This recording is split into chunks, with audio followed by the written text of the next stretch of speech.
Hello, you've joined us for a special discussion on Budget 2011, its impact and the verdict of what corporate India thought of what Finance Minister Pranab Mukherjee said in his budget. I'm Pranjal Sharma. We're going to be discussing a special survey that we have done to look at what exactly corporate India wanted, expected and finally got. We have with us in this discussion Kavita Gupta, Director Insights at Pension Broder, the company that did the research with us, Mr. Arun Duggal, former head of Bank of America in India and now the chairman of Shriram Capital, and Anil Padmanabhan, Deputy Managing Editor of Mint newspaper. Thanks to all of you for joining us. Let me begin with you, Kavita. Can you give us a quick insight into the survey? What was expected by the corporate world and what you finally saw? When we started talking to the people, we figured out that the concern was mostly around the running issues like corruption, inflation, etc. And in fact, after the survey, when we met them again, we figured out that yes, they were happy with what Finance Minister has presented, and almost 70% were saying that the budget met their expectations. We'll go into more details of that, but as part of our analysis, PSB had done this survey with Bloomberg UTV and amongst the corporate leaders to figure out how India Inc. had rated the budget, and here are the results of what we got from the CEOs. The poll asked three basic questions. Did the budget 2011-12 meet the expectations? And 69% said, as you can see on your screen, that it met their expectations.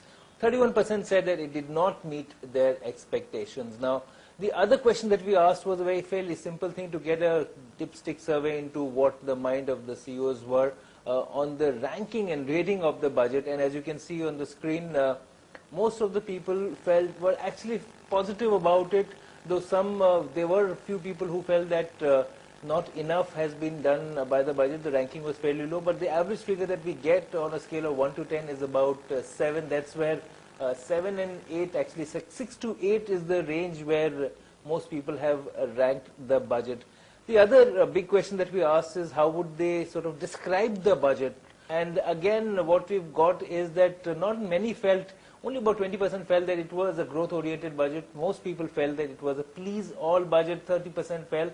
11% also felt that it was a political budget. It was not really something which industry can be feeling very warm about. At some level of contradiction we see over there while the ranking is high, but at the same time when the description is asked for, it looks like that it's not as good as it was. So let me ask Anil about this. Anil, do you see a contradiction when you see the ranking is a bit high, but actually when you go and ask them to describe it, it comes down to something which is less charitable? See, I just quickly eyeballing your survey. Like you said right up front, muted expectations ahead of the budget.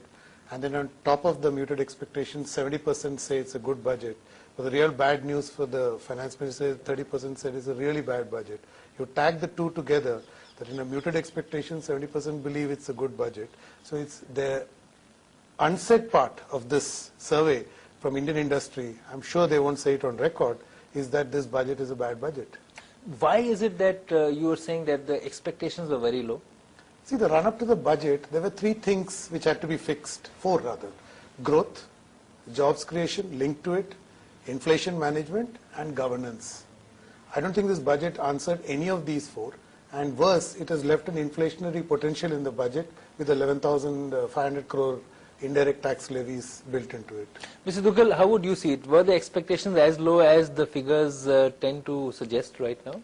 I think so. I think not only this budget, but over the years, I think corporate India has sort of gotten used to it, that this is a big hoopla about the budget, but they really don't expect anything dramatic, except in their narrow industry. They may want some tax rebates, some concessions, etc. But the reason expectations is a factor of the fact that budget is a statement of intent of your year's political policy, for your economic policy, and the last couple of years and definitely the last few months we've seen a lot of negative agenda dominating the government's attention and of course the headlines as well.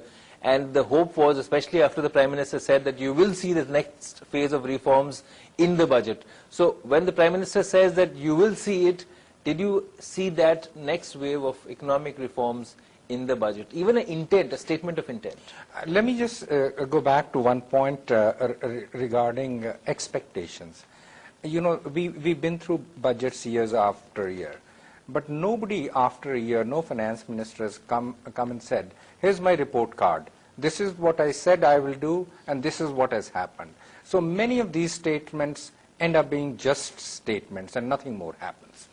Now, as far as the reform agenda is concerned, I'm actually a bit positive about that. I see that certain new direction is being taken, particularly direct cash transfer that the finance minister talked about, reduction in subsidies that he talked about.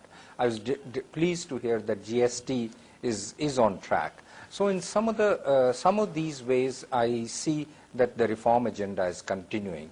His concern about drop in FDI and wanting to do something there also was very positive.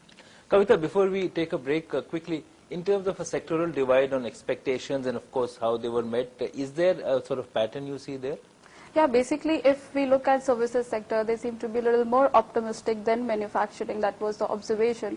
And of course, the way it's expanding, I think going forward, the expectations from finance minister was to continue growth, and I think that point has been met at some level. So that's why when we did post-budget survey, the result was, it is meeting our expectation, or it looks like a little bit of growth. So we'll come to that in a while, and we'll also look at the fact that one of the very interesting insights we got in the survey was that despite all the negative news preceding the budget, and of course not a very warm budget from what the expectations were, a lot of companies feel that they will continue to invest and put their money in fresh investments. We'll talk about that, and of course we'll bring you some industry heads and some voices who are assessing the budget, and they will tell us how they feel, and our panel of course remains with us to analyze the impact of the expectations.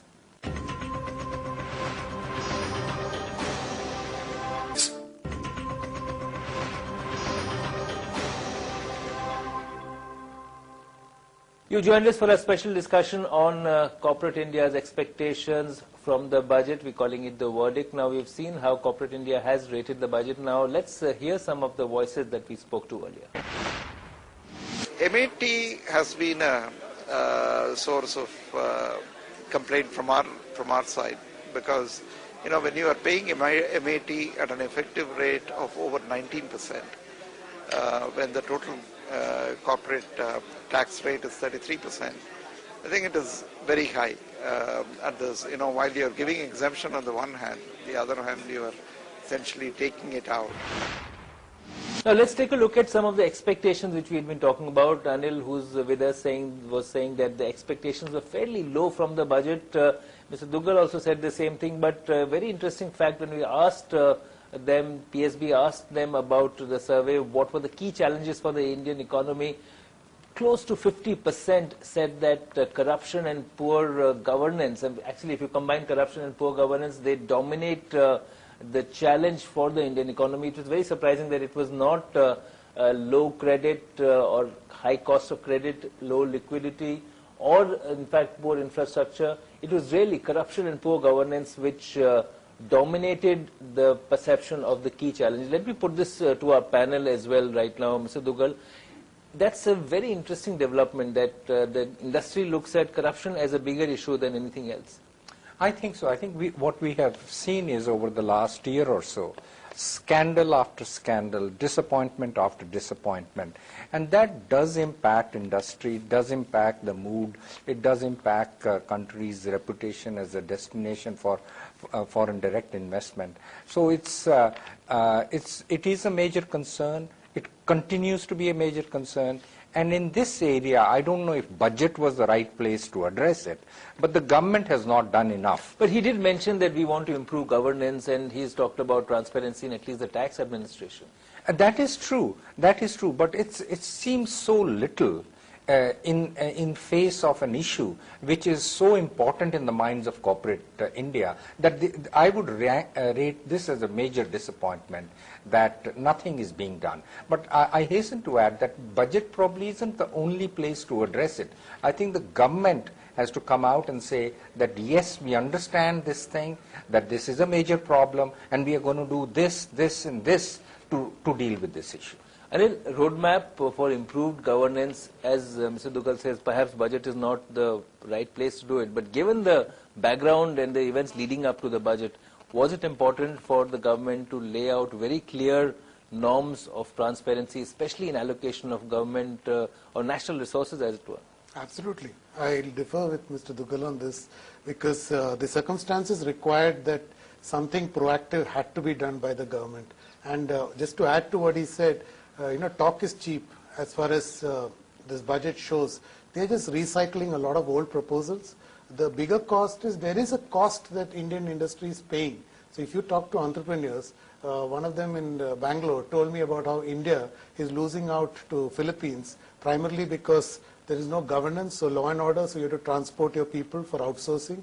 You have to provide your own electricity. You have to provide your own infrastructure for food. So end result, Philippines, this is taken for granted, and that's governance. So I'm not surprised that 70-80% of your people are complaining of governance because it's beginning to hurt Indian business, so which is why they're concerned. And another interesting insight, we'll go to the next big question that we asked, what should have been the main priority for Finance Minister in the budget? And we found, as you can see on the graph, again it was not infrastructure, it was really that the government should be focusing on reforming and boosting the agriculture and food sector. Now again, that is clearly food inflation and the impact of that on the entire growth agenda for the country is weighing very heavy on the minds of corporate India CEOs. These are the wealth creators, and of course these are the ones who create jobs for the country. Kavita, a quick sort of sense from you on this one, when we talk about agri and food sector as the main focus of reforms. Again, can you give us a sense of what the pattern of thought was?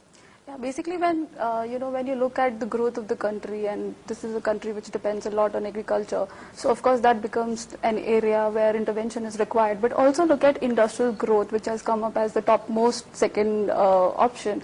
And we talked about what are their plans in future. So when you combine the two, so they are optimistic, they have expansion plans, and they are expecting industrial growth as given push by Finance Minister in the budget. So I think if we look at all these three things together, so it clearly tells us what is the clear picture.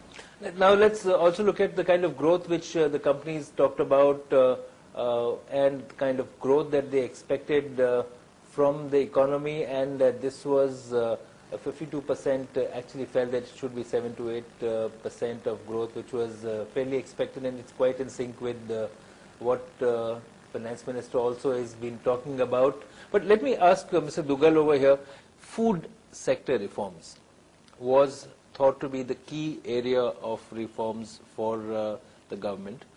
Did the budget take adequate measures to tackle that big monster?